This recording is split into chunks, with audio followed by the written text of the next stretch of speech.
આપ સર્વને ખબર જ હશે, ન ખબર હોય તો હું તમને કહું, આ પોથી યાત્રા છે ને એ એકનાથજી મહારાજના સમયથી નીકળી છે. મહારાષ્ટ્રમાં થઈ ગયા એકનાથજી મહારાજ.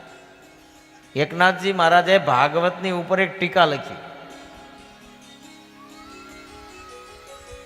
અને એ કાળના બધા વિદ્વાનોએ વિરોધ કર્યો.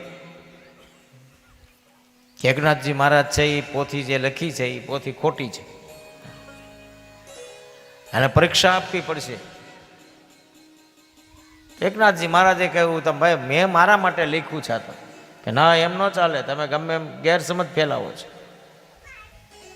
તો એકનાથજી મહારાજે પૂછ્યું શું કરવું પડશે? કે તમારે આ પુસ્તક લઈ અને જગન્નાથપુરીમાં જગન્નાથ ભગવાનની સામે મૂકવું પડશે અને ભગવાન જગન્નાથ આ પુસ્તકનો સ્વીકાર કરે તો અમે આ તમારી પોથી છે ને માનીએ.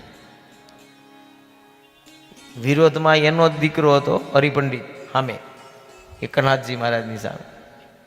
બધા ગયા જગન્નાથપુરી. ભગવાન જગન્નાથજી મહારાજના સાનિધ્યમાં એકનાથજી મહારાજે જે પુસ્તક લખ્યું એ મૂક્યું અને હજી કાંઈ વિચારે પહેલા તો પુસ્તકના બધા પત્તા જગન્નાથ ભગવાનની સામે ઉડવા લઈ ગયા. આમ આપમેળે બધું એની સામે આવવા લઈ ગયું. બધા લોકો પ્રસન્ન થઈ ગયા કે સ્વયં ભગવાને એ પુસ્તકનો સ્વીકાર કર્યો છે. બધા રાજી થઈ ગયા. જગન્નાથ ભગવાન પણ ખુશ. પરચો બતાવ્યો જગન્નાથ ભગવાને. બધા ભેગા થયા, એકનાથજી મહારાજને તેડી લીધા. બધા આપણે ઘણી વાર જોઈએ છે ને, ઘણા કોઈ લગ્નમાં કોઈ ઉત્સવમાં બધા એક સાથે નો વરરાજાને ઊંચા કરતા, લગ્ન સિઝન છે ને એમાં વરરાજાને ઊંચા કરવાનો રિવાજ છે.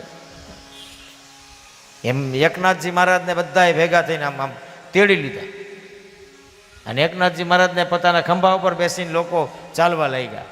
એકનાથજી મહારાજ કે ઉભા રહ્યો ભાઈ, આ મેં લખ્યું છે પણ આ બધું નથી.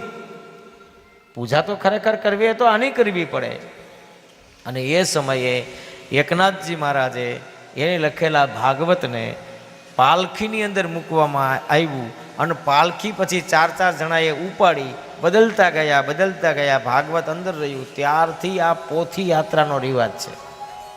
આ ભાગવત એટલે માથા ઉપર રાખીએ છીએ. અહીં તો બહુ વાંધો ન આવ્યો, નહીં તો પછી ભાગવતમાં મને ઈંઢોણી બહુ નડે. નો રાખો ઈંઢોણી તો બેનો વાતો કરે, મહારાજને કાંઈ ખબર પડતી. એટલે ભાઈ નથી ખબર પડતી, થોડા તમારા ગામ સુધી આવ્યા હોય. ઈંઢોણી નડે આપણને. ઈંઢોણી જો ભાગવતની વચ્ચે આવી જાય ને તો ભાગવત માથાને અડે નહીં, અને જ્યાં સુધી ભાગવત માથાને અડે નહીં ત્યાં સુધી ભાગવતનો સ્વાદ તમને મળે નહીં. એટલે બે રીતે ભાગવત માથાને અડવું જોઈએ.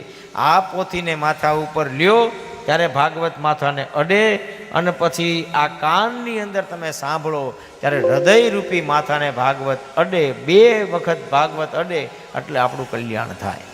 એટલે પોથી બધાએ લેવી જોઈએ. આપણા ગામડામાં તો લગભગ બહેનોને જિમ્મેદારી આપી છે. ખરેખર તો પોથી ભાઈઓ, અને જ્યારે ઉપર પગે લાગવા આવો ને કથા સમય દરમિયાન ને એની સિવાય, ત્યારે માથું આ ભાગવતને અડાડજો અને અડવું જ જોઈએ. કારણ શું ખબર છે? એનું જ્ઞાન આપણને મળે અને પછી વૈરાગ્ય મળે.